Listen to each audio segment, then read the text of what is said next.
Yadagirigutta bus stand వద్ద కొబ్బరి బొండాల బండి తొలగింపు విషయంలో ఆలేరు ఎమ్మెల్యే ప్రభుత్వ విప్ బీర్ల ఐలయ్యకు కాంగ్రెస్ పార్టీ నాయకులకు ఎలాంటి సంబంధం లేదని యాదగిరిగుట్ట మండల కాంగ్రెస్ నాయకులు తెలిపారు.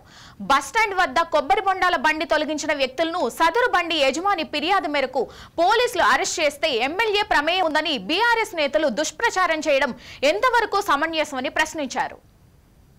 యాదగిరిగుట్ట మున్సిపాలిటీ పరిధిలో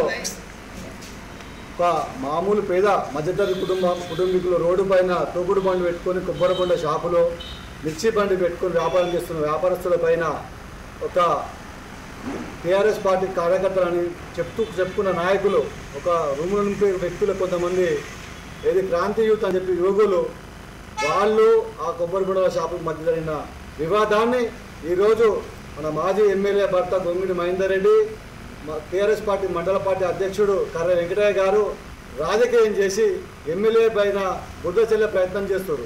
ఎందుకంటే ఇక్కడ నిజాలు నిరూపించాలి.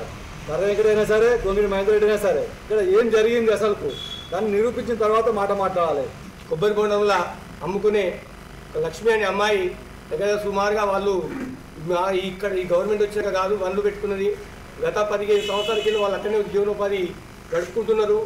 మొన్న జరిగిన ఘటనలో ఆ ముగ్గురు వ్యక్తులు ఎవరు రాజిరెడ్డి, నరేషు, శేఖరు, ఈ ముగ్గురు వ్యక్తులు అక్కడికి వచ్చి దౌర్జన్యంగా అమ్మాయి బండి లాక్కెళ్ళి విరగొట్టి ఇగో ఫోటోలతో సహా వీడియోలతో సహా ఉన్నాయి. అక్కడ వాళ్ళే దాడి చేస్తుంటే ఆ అమ్మాయి భయానికి పోలీస్ స్టేషన్ కురికి దరఖాస్తు ఇస్తే వాళ్ళు పోలీసు వాళ్ళు వచ్చి ఇమీడియట్లీ వాళ్ళ ముగ్గురిని తీసుకుపోయిన తర్వాత దానికి ఇక్కడ బీల్ ఐలేకు ఎలాంటి సంబంధం లేదు.